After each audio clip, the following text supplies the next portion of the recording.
Hey, what's up, guys, and welcome to the 64-team college football playoff brought to you by Curry Bros Media. Over the next month, we will be simming the entire tournament using NCAA College Football 2014 with updated rosters. You'll get highlights, stats, and even full games, giving you an idea of how crazy and exciting a potential 64-team college football playoff would be. Be sure to follow myself, B.Curry, on Twitter, as well as Cam Kane for updates on the series. And as always, the best way to keep up with each round, each game, is to subscribe to the channel below. Before we begin, let's go over some basic ground rules we set before filling in the bracket.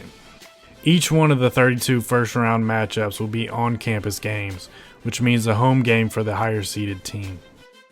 To avoid diminishing the regular season, conference champions will be seeded no lower than at 8, giving them an automatic home game in the first round. Teams with a record below 500 are not eligible for the tournament. We don't care how tough your conference may be, get at least 6 wins or you're not in. Finally, teams from the same conference can't play each other in the first round. So without further delay, let's reveal. The number 1 overall seed, the LSU Tigers, will open up our bracket in the South region. The Tigers will open up in Baton Rouge against the Bulldogs of Louisiana Tech, creating an all-Louisiana first-round matchup.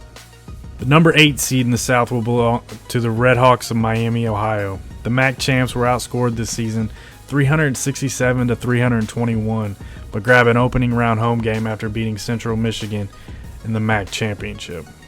They will square off with Mike Leach's Washington State Cougars. Quarterback Anthony Gordon enters the game with 5,228 passing yards and is 605 away from breaking the single-season FBS record. The 5th seed in the South region will be the Wolverines of Michigan. Jim Harbaugh's team will look to bounce back after giving up 56 points to Ohio State in its last game.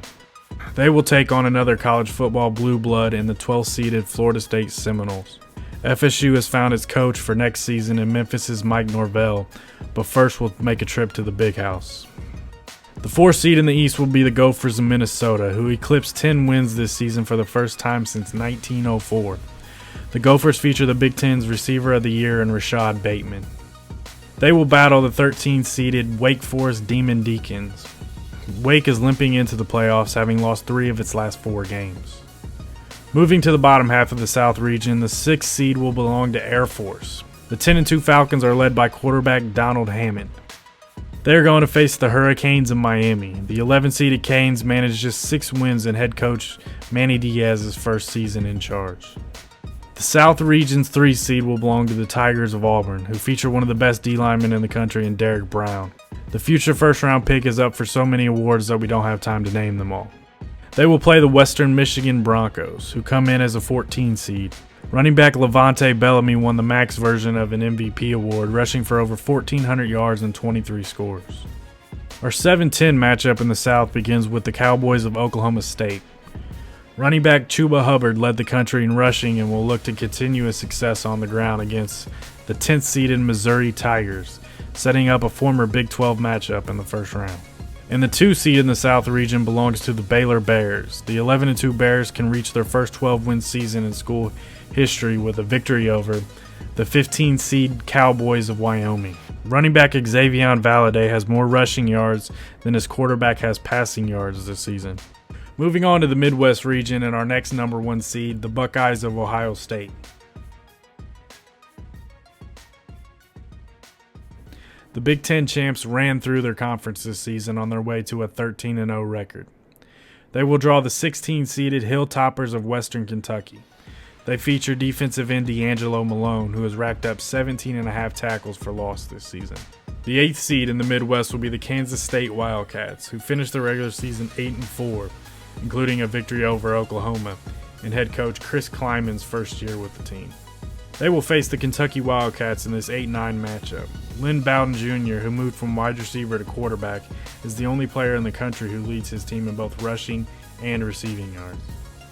The 5 seed in the Midwest belongs to the Broncos of Boise State, who capped off an 11-win regular season with a Mountain West Conference championship win over Hawaii. They will square off with 12-seed Virginia Tech Hokies. The Hokies finished the season winning 6 of 8 after quarterback Hendon Hooker took over under center. Continuing in the Midwest, we have the 4-seed Memphis Tigers. The AAC champs only loss came back on October 12th versus Temple. They will face the 13th seed Louisville Cardinals, who bounced back from a horrendous 2018 to win 7 games this regular season. Now heading towards the bottom portion of the Midwest region, we have the 6th seed Bearcats of Cincinnati. Cincy fell to Memphis in the conference championship, but are on the verge of back-to-back 11-win seasons. They will host the 11th seed North Carolina Tar Heels. Getting to 6 wins in his return to UNC is an achievement for head coach Mack Brown. The 3 seed in the Midwest belongs to the Badgers of Wisconsin, who will go as far as running back Jonathan Taylor can take. They will draw 14-seeded Boston College, where running back A.J. Dillon is the school's all-time leading rusher with over 4,000 yards on the ground. The 7th seed will go to the Cyclones of Iowa State, who dropped 5 games after some preseason hype in the Big 12. They will face the 10th-seeded Indiana Hoosiers. A victory for the Hoosiers would give them their first 9-win season since 1967. And at the bottom of the Midwest bracket, we have the number 2 seed Florida Gators, who will host the 15th seed Bobcats of Ohio, who have won 4 of their last 6, and their only 2 losses were each by 3 points. Next, we head to the East region, where our third number 1 seed resides, and that will be the defending champion Clemson Tigers. They will square off with the 16th seed Temple Owls, who are on their 3rd head coach in 2 years, yet have won at least 8 games in 4 of their last 5 seasons. The 8-9 matchup will start with the Owls of Florida Atlantic, who feature one of the best tight ends in the nation in Harrison Bryant. They will host the number 9 seed Mississippi State Bulldogs. Running back Kylan Hill led the SEC in rushing yards this season with over 1,300. The 5th seed will belong to the Hawkeyes of Iowa, where a win in the first round would give them their first 10-win season under head coach Kirk Ferentz since 2015. They will play the 12th-seeded Virginia Cavaliers, who won 9 games in the regular season but lost standout defensive back Bryce Hall to an ankle injury. The 4th seed in the East will be the Notre Dame Fighting Irish, whose only 2 losses occurred to Georgia and Michigan. They will host the 13th seed Tulane Green Wave. Quarterback Justin McMillan has thrown for 14 touchdowns and rushed for another 12. He's an LSU transfer. Moving on to the bottom of the East region, we will start with the 6th-seeded USC Trojans, who appear to be sticking with head coach Clay Helton after an 8-win regular season. They will face the 11th seed SMU Mustangs, where a first-round upset would give them their first 10 or more win season since 1982. The 3 seed in the East is where we will find the Alabama Crimson Tide, where Saban and company will obviously be without Tua at quarterback. They will play the 14th-seeded Pitt Panthers. Pittsburgh was in the running for the ACC's Coastal Division before dropping 2 games against Virginia Tech and Boston College. We continue with the 7th seed in the East region, and that belongs to the Knights of Central Florida. UCF has a chance at 3 straight seasons with double-digit wins.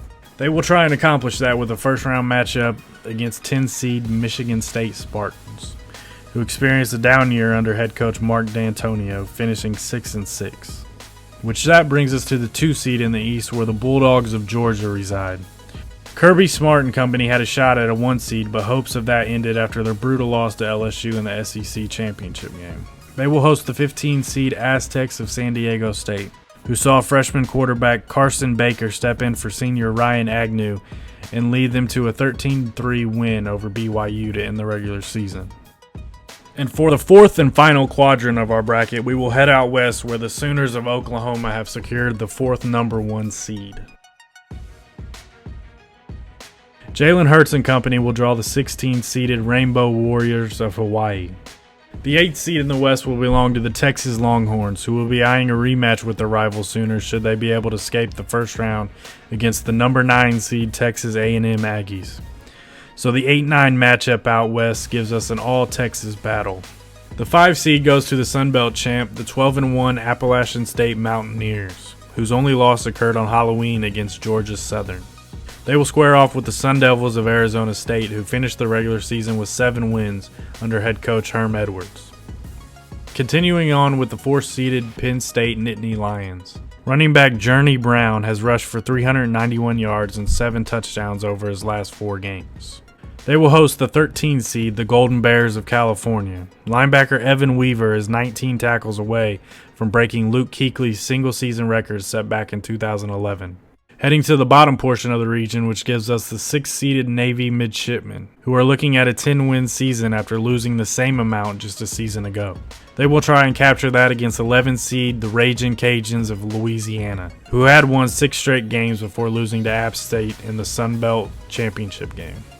The 3 seed in the West will go to the Utah Utes, who very well could have been on the 1 line had they have beaten Oregon in the conference championship. They will face their in-state rival, the 14th seeded BYU Cougars, creating a rematch of the Holy War from earlier this season. Staying in the Pac-12, the 7th seed will belong to the Washington Huskies. This could be head coach Chris Peterson's final game after a surprise announcement that he will be stepping down after this season. They will battle the 10th seeded Volunteers of Tennessee, who clawed their way to 7 wins after starting the year 0-2. And that obviously leaves the Oregon Ducks as our final number 2 seed. The Pac-12 champions will face 15-seed Utah State Aggies, who feature one of the most talented quarterbacks in the country in Jordan Love. There you have it, our 64-team bracket is set, and if you're wanting a full look, check out the description below. We won't be providing full game replays in the first 2 rounds, but if there are certain matchups that you want to see more of, make sure to comment below. And again, make sure to subscribe to Cam Kane Gaming below to keep up with the series as the first round gets underway.